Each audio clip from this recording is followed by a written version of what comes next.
practice at the Met, but not great for police forces up and down the country, where that appalling detection rate, and of course 5%, appalling detection rate, and in London even worse. Philip's in Newport on the Isle of Wight. Philip, good morning. Good morning, Nick. Would you like an observation from an old retired Met cop? What do you think? Of course I would, Governor. How many years did you do in the job? 22. I joined the Met in 1964, so you can tell how old I am. Right. But if you ask any general, admiral or air marshal who it is in the military that keeps the whole show on the road, and they will say it's the junior NCOs, and it was the same in the police service in my early years. In those days, typically the sergeants and inspectors were ex-military themselves, and they kept young PCs in check. I'm not pretending all those days were perfect. There were negative and corrosive aspects like the Special Patrol Group and racist profiling and homophobia and corruption in the CID. However, generally speaking, and just like the military, the management backbone of the police service was enforced and controlled by those at sergeant and inspector level. And that's missing now, in my experience. It seems that you just have a degree in media studies or something such, and you end up on a fast promotion scale, and there's no control of the PCs out on the streets.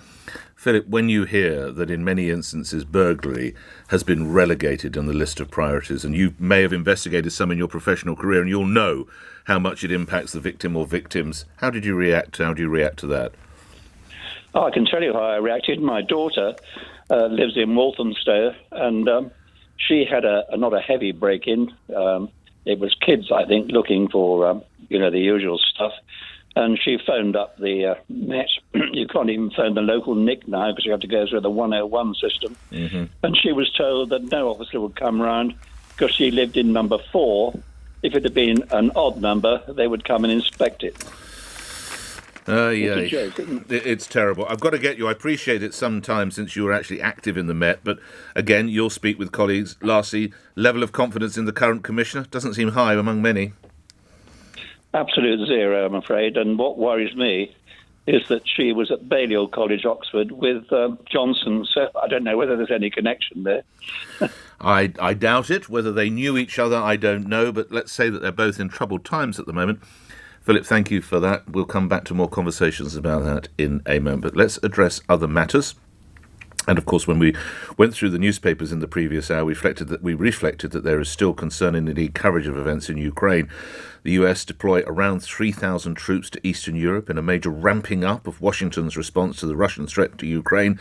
Telephone conversations between Vladimir Putin and British Prime Minister Boris Johnson taking place as well yesterday. So where does that move the situation? Let's turn to Conservative MP and Minister for Middle East and North Africa and, of course, a former Army veteran himself, James Cleverly, who joins me now. What do we understand to be the context or exactly what was said between the Prime Minister and Vladimir Putin yesterday? Minister, good morning. Good morning, Nick. The Prime Minister reiterated the UK's position that the build-up of Russian troops on the Ukrainian border is completely unacceptable, and that if there were to be any further aggression, any further incursions by Russia into Ukraine, that would be a massive strategic mistake, and it would come at a significant cost to Russia. We've already seen the Foreign Secretary highlight an expansion of the criteria whereby we can apply sanctions on Russian entities and Russian individuals. And we're making it clear to Putin that this would be a very, very bad move, and it would be felt by Russia itself. What level of sanctions are already being applied, Minister? Well, there are already sanctions that have been applied because of the situation with regard to the Salisbury poisoning. Obviously, I'm not going to discuss what future sanctions might be put in place, because to do so runs the risk of undermining them. But by expanding the criteria, a larger range of institutions and individuals are potentially in scope, and we're saying to them, you need to make it clear to Vladimir Putin that if Russia were to encroach further into Ukraine, there would be very real consequences for those Russian individuals and entities. Okay, just to clarify, I'm not asking for precise detail, but it's my understanding that as the President Putin has amassed 120,000 plus troops and this situation has gone on for some weeks, no additional sanctions have as yet been applied. Is that correct? And if so, why not? Well, not specifically in response to those troop movements. Well, because at the moment Russia are, they're moving troops within Russian borders, and what we are saying is that our response to any further aggression, any incursion into Ukraine, would be met, and it would be met in a way that would cause genuine financial difficulties for both institutions and individuals within Russia. We're trying to persuade Russia to step back from this provocative and unnecessary actions. That's what we're trying to do at the moment. We're doing so in close coordination with our international allies, and also we are looking to support the member states of NATO in Eastern Europe to let them know that we are still, as a coalition, as an alliance, very much standing shoulder to shoulder with them. The US has sent, it is believed, around 3,000 troops to the area. Is it likely that we'll send some kind of deployment of troops, Minister?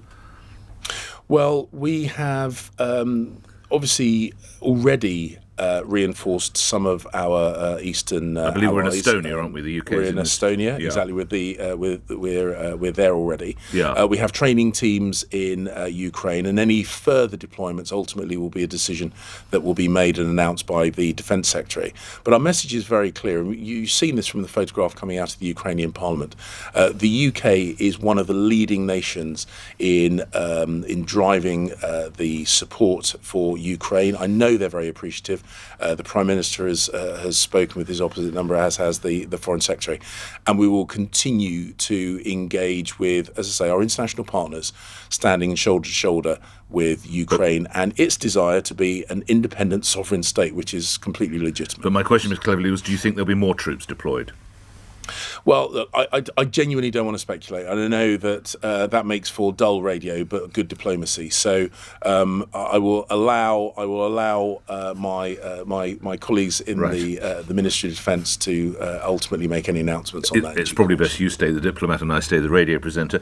Just last couple of questions then. We understand that 4 Russian military aircraft were intercepted by RAF jets. We have seen some Russian ships of late in the English Channel.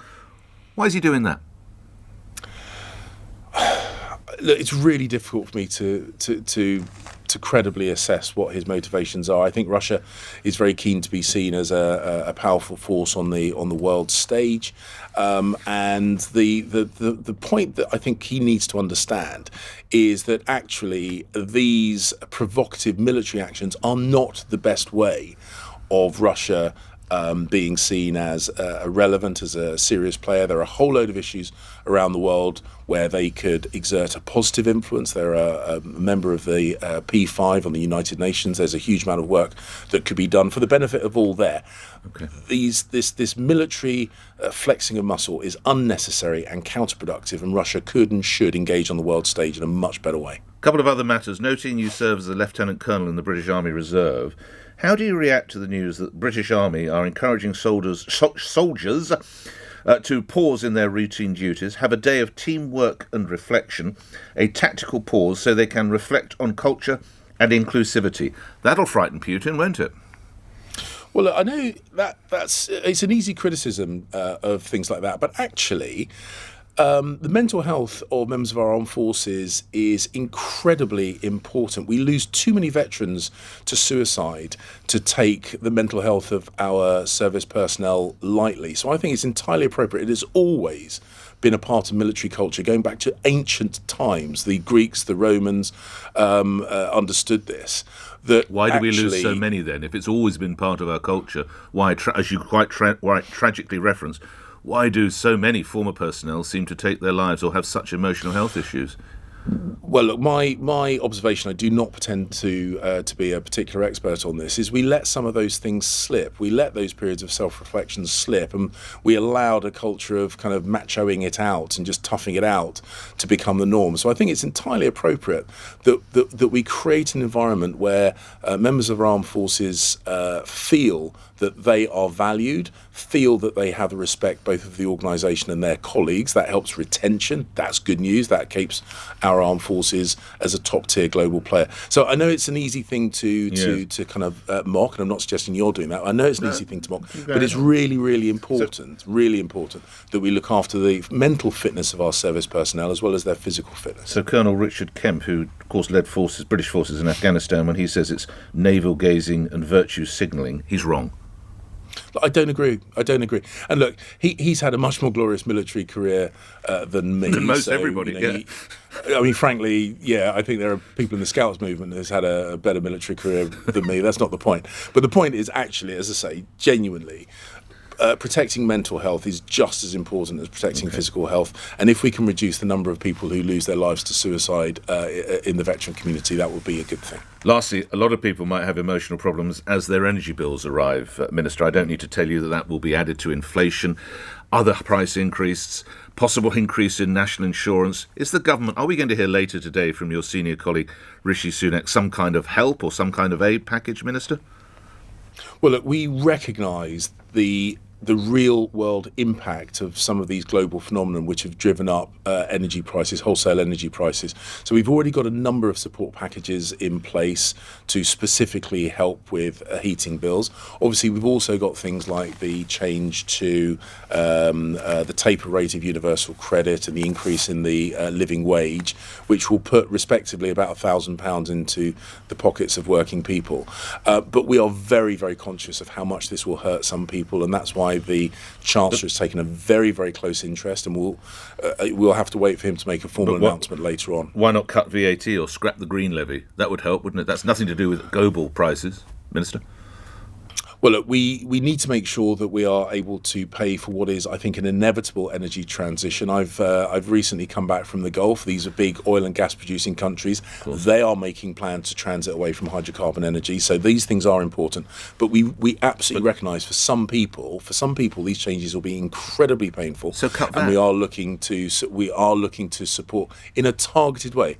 Better that we support people in a targeted way, and that's what we have been doing. That's what we continue to do. Grateful for your time as ever. Thank you, James Kirby, Minister for Middle East and North Africa, appearing here on LBC. We're at 8:32. News headlines are next with Simon Conway. Millions of households will find out this morning how much their energy bills could rise by from April. The regulator Ofgem is widely predicted to raise its price cap by 50%. That would add around £50 a month to the average consumer bill. A man has been charged with the murder of a 19-year-old woman in Essex.